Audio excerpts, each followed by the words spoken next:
Film की शुरुआत में हम देखते हैं कि एक अमेरिकी व्यक्ति जो मधुमक्खियां पालने का काम करता था और मधुमक्खियों से प्राप्त शहद को बेच के अपना जीवन व्याप्त कर रहा था और उसका नाम एडम था और उसके पड़ोस में एक बूढ़ी औरत रहती थी जो अपने काम में व्यस्त थी और वह एडम से मिलती है और एडम उस औरत को कहता है कि मैंने आपके फार्म से मधुमक्खियों के छत्ते निकाल लिए हैं और उनसे मैं शहद निकालूंगा और हाँ, फार्म पर अब बहुत सारी मधुमक्खियां आने वाली हैं, इसलिए मैंने फार्म पर मशीनें लगा दी हैं। और वो बूढ़ी औरत कहती है कि बेटा तुम्हारी मदद के लिए बहुत बहुत धन्यवाद। और एडम उसे कहता है कि ठीक है, मैं शाम को आपके घर पर शहद देने आऊंगा। और उस औरत को कहता है कि आप दान करने का जो काम करते हो वो बहुत अच्छा है। ये बहुत अच्छी बात है कि आप गरीब लोगों की मदद कर रहे हो, आप एक दयालु महिला हो। इसके बाद एडम अपने कारखाने में आकर छतों से शहद निकालना शुरू कर देता है और वो बूढ़ी औरत भी लैपटॉप पर काम कर रही थी। तभी उसके लैपटॉप पर वायरस का नोटिफिकेशन आता है, जिसे ठीक करने के लिए उस नोटिफिकेशन में आए हुए नंबर पर संपर्क करती है और उन्हें बताती है कि मेरे लैपटॉप में वायरस जैसी समस्या आ रही है और उन्हें बताती है कि मेरी उम्र ज्यादा होने के कारण मुझे इस बारे में कोई जानकारी नहीं है। इस पर वो कर्मचारी कहता है कि वायरस बहुत खतरनाक है, इस वायरस से बहुत सारे लोगों के लैपटॉप का डेटा समाप्त हो गया है, इस वायरस से आपके लैपटॉप का भी डेटा समाप्त हो जाएगा, लेकिन हम आपकी मदद कर देंगे, आपको बस एक ऐप डाउनलोड करना होगा। और जैसे ही उस बूढ़ी औरत ने वो ऐप डाउनलोड किया तो उस कर्मचारी ने उसके लैपटॉप के पूरे सिस्टम को हैक कर लिया। इसके बाद वह और बाकी कर्मचारी देखते हैं कि उस बूढ़ी औरत के खाते में $20,000 पड़े हैं और अब वह कर्मचारी उस बूढ़ी औरत के खाते में $50,000 भेज देते हैं और फिर उस औरत को कहता कि मैडम, गलती से हमारा पैसा आपके खाते में आ गए हैं, तो कृपया वो पैसे वापस भेज दीजिए क्योंकि इन पैसों की हमें बहुत जरूरत है। और बूढ़ी औरत ने अपने खाते को चेक किया तो वास्तव में उसके खाते में $50,000 आए हुए थे और जैसे ही पैसे वापस भेजने के लिए पासवर्ड डाला तो उस ऐप के कारण उसका पूरा सिस्टम हैक हो गया और उसका लैपटॉप भी बंद हो जाता है। जबकि उधर कर्मचारी और उसकी पूरी टीम खुश हो जाती है क्योंकि उन्होंने बूढ़ी औरत के $20,000 चुरा लिए थे। जब उस बूढ़ी औरत का लैपटॉप वापस ऑन हुआ तो उसे पता चलता है कि उसके साथ स्कैम हुआ है और उसने खाते में $1 भी नहीं बचा है, जिसकी वजह से वो बहुत ज्यादा दुखी होती है। और उसी समय बैंक से भी मैसेज आता है कि आपके साथ फ्रॉड हो चुका है। और शाम को एडम शहद लेकर बूढ़ी औरत के घर पर पहुंचता है और उसे वहां कुछ गड़बड़ लगती है और जैसे ही वो आगे बढ़ने लगा, जहां बूढ़ी औरत की बेटी एम्मा ने उसे पकड़ लिया जो स्वयं एक पुलिस अधिकारी थी और अब उन दोनों को पता चलता है कि उस बूढ़ी औरत की मृत्यु हो चुकी है, जिस कारण एम्मा बहुत दुखी होती है। लेकिन एम्मा को एडम पर शक हुआ कि इसने ही मेरी माँ को मार दिया है। लेकिन जब वह घर से बाहर आई तो उसके साथी ने बताया कि एडम एक अच्छा व्यक्ति है और उसे समझाते हैं कि उसने तुम्हारी माँ को नहीं मारा होगा, उसने खुद को खत्म कर लिया होगा। फिर एम्मा कहती है कि मेरी माँ हमेशा दूसरों की मदद करती थी, वह खुद को खत्म नहीं कर सकती। मेरी माँ को एडम ने ही मारा है क्योंकि मैंने उसके हाथ में चाकू भी देखा था। फिर वह एडम के पास आकर पूछती है कि तुम मेरी माँ के घर पर क्यों आए थे और वो कहता है कि मैं तो शहद देने के लिए आया था क्योंकि मैं एक मधुमक्खी पालक हूँ। और एम्मा फार्म पर जाकर देखती है तो उसे वहाँ मधुमक्खियों की मशीनें पड़ी देखती है और जब उसने वापस आकर लैपटॉप को चेक करती है तो उसे पता चलता कि उसकी माँ के खाते से पैसे गायब थे, जिससे वो समझ गई कि एडम निर्दोष है। इसलिए वो अगले दिन जाकर एडम से माफी मांगती है। फिर एम्मा उसे अपने साथ घर लेकर आती हैं और उसे पूछती है कि क्या माँ ने तुम्हें बताया कि उसके साथ पैसों का स्कैम हुआ था? वो पैसे दान के थे जो मेरी माँ ने पैसे जोड़कर इकट्ठे किए थे। और एम्मा कहती है कि मेरी टीम को पता चला है कि कोई ओमा नामक कंपनी ने उनके साथ स्कैम किया है और उस तरह की और भी कंपनियां हैं जो लोगों के साथ स्कैम करते हैं और उनके पैसे चुरा लेते हैं और ये सभी कंपनियां ऑनलाइन स्कैम करती हैं। एडम कहता है कि नहीं, आपकी माँ ने इस बारे में मुझे कुछ नहीं बताया, लेकिन आपकी माँ बहुत अच्छी महिला थी, उनकी वजह से बहुत सारे गरीब लोग अपनी जिंदगी जी रहे थे। और फिर वह किसी को कॉल करके इस स्कैम के बारे में सब कुछ बताता है और उस कंपनी के बारे में पता लगाने की कोशिश करता है। और फिर उधर सामने से सर्विस अधिकारी उस ओमा कंपनी का पता बताते हैं, इसलिए अगले दिन एडम उस कंपनी की बिल्डिंग में पहुंचता है और वहां मौजूद सिक्योरिटी उसे रोक देते हैं और उसे अंदर नहीं जाने देते हैं और वो उन्हें पीट कर कंपनी में उस जगह पर पहुंच जाता है जहां पर पूरी टीम बैठी हुई थी और अभी वो लोगों के साथ स्कैम ही कर रहे थे। और एडम वहां पेट्रोल को रख के सबको कहता कि मेरी बात सुनो, लेकिन कोई भी उसकी बात पर ध्यान नहीं देता है, जिस पर वह एक आदमी को पकड़ता है और उसे बहुत बुरी तरीके से मारता है और सबको कहता है कि भविष्य में तुम इस जगह पर कभी नहीं आओगे और न ही लोगों के साथ कभी स्कैम करोगे। और सभी लोग डरे हुए थे, जिससे वो एडम की बातें मानने के लिए हाँ करते हैं और फिर एडम उस जगह पर पेट्रोल छिड़कना शुरू कर देता है और तभी वो कर्मचारी अपने गुंडों के साथ वहां आ जाता है जिसने उस बूढ़ी औरत के साथ स्कैम किया था और एडम सभी को मारना शुरू कर देता है।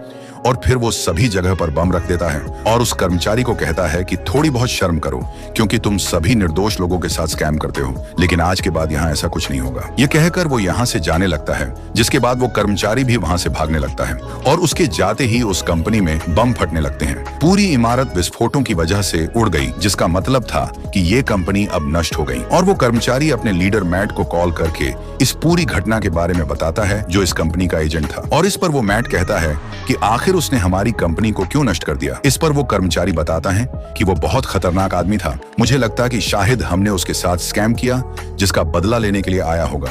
जिस पर मैट कहता है कि हम तो सिर्फ बूढ़े लोगों को ठगते हैं, ये तो एक जवान आदमी था। और मैट कहता है कि वो तो अकेला था, जबकि हमारे पास इतनी बड़ी टीम थी, उन सब का क्या हुआ। तो वो कर्मचारी कहता है कि उस बम विस्फोट में सभी मारे गए। और मैट अपने सुरक्षा कर्मियों के लीडर को जाकर उस घटना के बारे में सब कुछ बताता है। और मैट उसे कहता है कि मुझे कुछ गुंडे चाहिए, जिस पर वो आदमी कहता है कि तुम्हें गुंडे मिल जाएंगे। इसके बाद मैट उस कर्मचारी को कॉल करके कहता कि तुम उस आदमी का पता करो, मैं अपने गुंडे भेज रहा हूँ। और उस कर्मचारी को तो पता चल जाता है कि स्कैम के कारण ही एडम ने हमारे साथ ऐसा किया था, इसलिए वो उस बूढ़ी औरत के फार्म पर पहुंचते हैं और एडम को फार्म पर काम करते हुए भी देखते हैं और फार्म पर लगी मशीनों को नष्ट कर देते हैं। और फिर वह एडम के कारखाने पर पहुंचते हैं। वहां पहुंचते ही एडम ने उन लोगों को बुरी तरीके से पीटता है और फिर एडम ने उस कर्मचारी को पकड़कर उसकी अंगुलियों को काट देता है। और कुछ समय बाद एम्मा यहाँ पहुंचती है और देखती है कि एडम का कारखाना विस्फोट की वजह से नष्ट हो जाता है और एडम अपने साथ उस कर्मचारी को लेकर वहां से निकल जाता है। एडम उसे एक पुल के पास ले जाता है, जहां वह अपने मुखिया मैट को कॉल करता है और इस पूरी घटना की जानकारी उसे देता है। और एडम उस कर्मचारी को रस्सी से बांध देता है। इसके बाद कार सहित उसे समुद्र में फेंक देता है। और अब एडम उस मैट से बात करता है और उसे कहता है कि तुम जो भी हो, मैं तुम्हें ढूंढ लूंगा और तुझे समाप्त कर दूंगा। तो इस पर मैट जवाब देता है कि तुम मेरे बारे में अच्छी तरीके से जानते नहीं हो कि मैं कौन हूँ। और एडम कहता है कि बहुत जल्द ये भी जान जाऊंगा और फोन कट कर देता है और यहाँ से चला जाता है। और उधर गार्डों का मुखिया मैट को कहता है कि तुम कह रहे हो कि उसने बिना हथियार के हमारे लोगों को उसने मार डाला। इस पर मैट कहता है कि हाँ, उसने बिना हथियार सबको मार दिया। तब गार्ड का मुखिया कहता है कि मैं कई सालों से FBI में काम किया है और इस प्रकार के आदमी के बारे में केवल फिल्मों में ही सुना था, और अगर ऐसा है तो वास्तव में वो आदमी बहुत खतरनाक है। तो मैट कहता है कि हाँ, वो खतरनाक आदमी है और अब आपको मेरी रक्षा करनी होगी। और मैट उसे कहता है तुम्हें जैसा लगे वैसा करो, आपके हिसाब से हर जगह सुरक्षा को बढ़वा दो। गार्ड का मुखिया कहता है हाँ, ऐसा ही करना होगा, लेकिन तुम्हारी माँ को इस बारे में बताना होगा। और उसे कहता है कि तुम्हें गलत काम थोड़े कम कर देने चाहिए। तो इस पर मैट गुस्से में कहता है कि वो मैं मेरे हिसाब से देख लूंगा, आप अपना काम करें। और वहां से दूर जाकर मैट की माँ को फोन करता है, जिस पर उसकी माँ कहती है कि तुम्हें मैंने अपने बेटे की रक्षा के लिए रखा है और उसकी छोटी मोटी गलतियों का तुम खुद ध्यान रखो।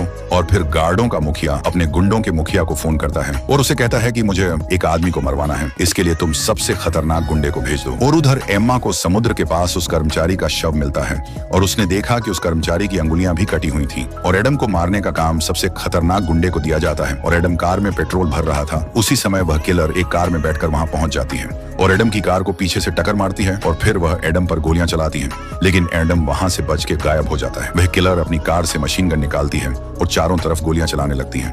तभी एडम उस महिला पर शहद के डिब्बे से उस पर हमला करता है, जिससे उसका खून निकलने लगता है। एडम उसे आग लगा देता है और जिसकी वजह से उसका पूरा शरीर जल जाता है और वो किलर मारी जाती है और इस किलर की भी अंगुलियों को काट लेता है और फिर यहाँ से चला जाता है और जाते समय यहाँ मौजूद पेट्रोल पंप को विस्फोट करके नष्ट कर देता है। थोड़ी देर बाद गुंडों की मुखिया गार्डों के मुखिया को इस बारे में जानकारी देती है और वो कहने लगती है कि उस आदमी ने हमारे सबसे खतरनाक किलर को भी बुरी तरीके से मार दिया।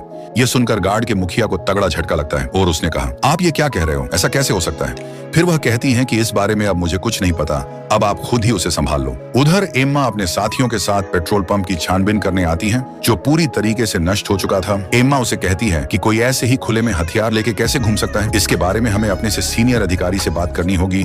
उधर गार्डों का मुखिया अपने साथ बहुत सारे गुंडों को बुलाता है ताकि वह एडम को मार सके। गार्ड का मुखिया उन गुंडों को समझाता है कि अब की बार हमारा दुश्मन एक मधुमक्खी पालक है जो बड़ा खतरनाक है, उसे कैसे ही करके अब की बार खत्म करना होगा। एडम एक कारखाने में पहुंचता है और वहां पर उन कटी हुई अंगुलियों की मदद से दरवाजा खोलने का प्रयास करता है और उसने पहले ही इस बारे में सोच लिया था कि इस अंगुलियों का उपयोग कहां करना है। और वो अंदर पहुंचकर ओमा कंपनी के बारे में जानकारी प्राप्त करता है और इस ओमा कंपनी से जुड़ी हुई अन्य कंपनियों के बारे में भी जानकारी प्राप्त करता है और पूरी जानकारी जानकारी लेने के बाद वो यहाँ से चला जाता है। उधर एम्मा और उनके साथी अपने सीनियर FBI अधिकारी के पास आते हैं। एम्मा उसे बताती है कि हमारे क्षेत्र में एक खतरनाक आदमी ने पूरी कंपनी तथा उसके पूरे कर्मचारियों को बर्बाद कर दिया है और भी उसने बहुत सारे लोगों को मारा है। इतना सब कुछ होने के बाद भी उसके बारे में हम कुछ भी पता नहीं लगा पा रहे हैं। अब वो ओमा कंपनी से जुड़ी अन्य कंपनियों को भी नष्ट करने का प्लान बना रहा है और मुझे लगता है कि वो बाकी कंपनियों का भी यही हाल करेगा। इसीलिए हमें कैसे ही करके उसे रोकना होगा। इसके लिए हमें कुछ और सिपाहियों की जरूरत पड़ेगी। एम्मा की इन बातों से सीनियर अधिकारी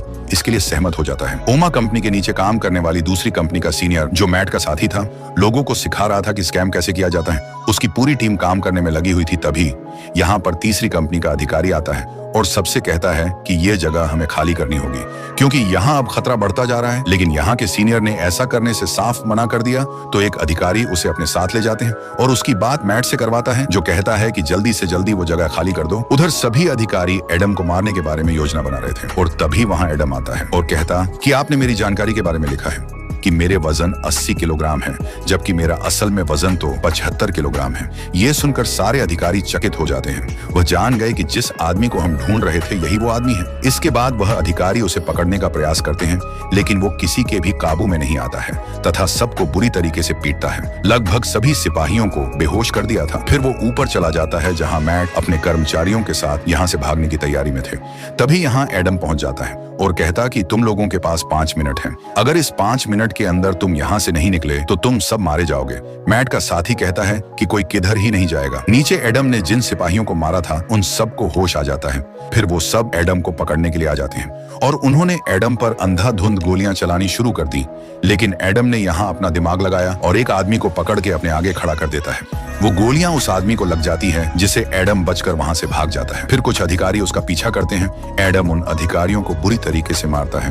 बाकी बचे हुए अधिकारी लिफ्ट में एडम को ढूंढते हैं और गोलियां भी चलाते हैं, लेकिन एडम उन सब पर लिफ्ट फेंकता है, जिससे वो सभी मारे जाते हैं। फिर वो मैट के साथी को बुरी तरह पीटना शुरू कर देता है और उसे कहता है कि तुमने बहुत सारे लोगों के साथ स्कैम करके बहुत पैसा कमाया है। अब मुझे यह बताओ कि तुम यह सब काम किसके लिए कर रहे हो। लेकिन वह कुछ भी नहीं बताता है, जिसकी वजह से उसे और मारता है। फिर उसे बूढ़ी औरत की तस्वीर दिखाता है और उसे कहता है कि तुम लोगों ने इस महिला के साथ स्कैम किया था, जिसकी वजह से इस महिला ने आत्महत्या कर ली। अगर अब तुम फिर भी नहीं बताओगे कि तुम किसके लिए काम कर रहे हो तो सबसे पहले तुम मारे जाओगे। फिर वह डर के मारे एडम को कहता है कि मैं तुम्हें उसकी तस्वीर दिखा सकता हूँ और कंप्यूटर पर एडम को मैट की तस्वीर दिखा देता है। वो बताता है कि वह बहुत खतरनाक है। तो एडम कहता है कि जब मैं शहद निकालता हूँ तो मेरा सामना मधुमक्खियों की रानी से भी होता है। वो भी बड़ी खतरनाक होती है, लेकिन मैं उसे भी नहीं छोड़ता। तभी यहाँ एम्मा और उसके साथी यहाँ आ जाते हैं, जिन्हें देखकर एडम वहाँ छुप जाता है। वो एम्मा के सामने बिना आए उसे बताता है कि तुम्हारी माँ की मौत के जिम्मेदार यही लोग हैं। यह कहकर वो यहाँ से भागने लगा। एम्मा का साथी एडम को पकड़ लेता है, लेकिन एडम उस साथी को भी मारता है, लेकिन उसे बिना मारे वहाँ से भाग जाता है। एम्मा और उसके साथी उस जगह की खोजबीन करते हैं। दूसरी तरफ मैट और गार्ड का मुखिया पार्टी कर रहे थे। तभी गार्ड के मुखिया के पास फोन आता है। उसने फोन कट करके मैट के साथ बाहर आया। मैट को कहता है कि मामला खतरनाक होता जा रहा है, इसलिए इस सब के बारे में तुम्हारी माँ को सब कुछ बताना पड़ेगा, क्योंकि तुम्हारी कंपनी पर पुलिस अधिकारियों ने कब्जा कर लिया है। जिसकी वजह से मैट ने अपनी माँ को कॉल किया और उसे बताता है कि मेरी कंपनी में एक छोटी सी समस्या आ गई है, जिसमें मुझे आपकी मदद चाहिए। उसकी माँ कहती है कि ठीक है, इस बारे में मुझे जानकारी दे दो, मैं देख लूंगी। यहाँ ये पता चला कि मैट की माँ असल में अमेरिका की राष्ट्रपति है। एमा को पता चल गया कि इस पूरी घटना के पीछे एडम का ही हाथ है। एमा अपने साथियों से कहती है कि एडम अब मैट को मारने के लिए जाएगा, क्योंकि वही सभी कंपनियों का संचालन कर रहा है और इन सभी स्कैम वाले घोटाले के पीछे डेनफोर्थ नाम की एक बड़ी कंपनी का हाथ है। एमा इसकी सारी जानकारी अपने FBI अधिकारी को भी देती है। उसे बताती है कि यह कंपनी मैट और उसकी माँ की है। मैट की माँ अपने बेटे के गलत काम में उसका साथ तो दे रही है, लेकिन उसे यह नहीं पता कि मैट कैसे मासूम लोगों को लूट रहा है। दरअसल डेनफोर्थ का सॉफ्टवेयर बहुत स्ट्रांग है, जिसके जरिए वह बूढ़े लोगों को अपना शिकार बनाते हैं और उनका सारा पैसा लूट लेते हैं। एमा कहती है इस बारे में अभी तक हम 3 लोगों को ही पता है। तो FBI अधिकारी उसे कहता कि यह जानकारी हमारे अलावा यहाँ से बाहर नहीं जानी चाहिए, क्योंकि आगे चलकर इन सबको मैं हैंडल कर लूंगा। और एमा उस अधिकारी को कहती है एडम अब मैट और उसकी माँ को मारने जाएगा। तो FBI अधिकारी कहता है उसे रोकने के लिए जितने सिपाही चाहिए उतने अपने साथ ले जाओ, लेकिन आगे सब कुछ कैसे ठीक हो उस बारे में सोचो। इसलिए अगले दिन एमा और उसके साथी व्हाइट हाउस की सुरक्षा में लग जाते हैं। व्हाइट हाउस के गार्ड ने एक और खतरनाक किलर को बुला रखा था, जो गार्ड के मुखिया को कहता कि मेरे रहते हुए आपको डरने की जरूरत नहीं है। कुछ समय बाद मैट की माँ भी पहुंच जाती है, जो गार्ड के मुखिया से मिलती है, और वहां मौजूद सिपाही ने गाड़ियों को चेक करके ही अंदर जाने दे रहे थे। लेकिन जब एक ट्रक को चेक करने की बारी आई तो एडम ट्रक के नीचे लटक जाता है। एक अधिकारी ने ट्रक को नीचे से चेक किया तो एडम ने उस अधिकारी को मार देता है, उसे ट्रक के नीचे ही लटका देता है। उस अधिकारी के कपड़े पहनकर बाकी गार्डों के साथ शामिल हो जाता है। फिर वो एक गाड़ी में बम रख देता है, गार्ड के कपड़ों को उतारकर पुनः अपना शूट पहन लेता है। फिर व्हाइट हाउस के अंदर चला जाता है, जहां पार्टी चल रही थी। यहाँ एडम की नजर गार्ड के मुखिया पर पड़ती है, तभी एमा भी एडम को देख लेती है। सारे अधिकारी उसे पकड़ने के लिए उसका पीछा करते हैं। उधर खतरनाक किलर भी अपने हाथ में गन लेके उसे पकड़ने के लिए निकल जाता है। एडम को पकड़ लेते हैं। उस किलर ने एडम पर बंदूक तान दी। उधर मैट की माँ मैट को अंदर लेकर जाती है, उसे पूछती है कि तुमने ऐसा क्या किया है जिसकी वजह से ये आदमी तुम्हारे पीछे पड़ा हुआ है, यहाँ हो क्या रहा है, इस बारे में मुझे बताओ। तभी वहाँ FBI अधिकारी भी आ जाता है और वह बताता है कि आपको कंपनी डेनफोर्थ के नीचे काम करने वाली सारी कंपनियां लोगों के साथ स्कैम करती हैं तथा उनके पैसे लूट लेती हैं।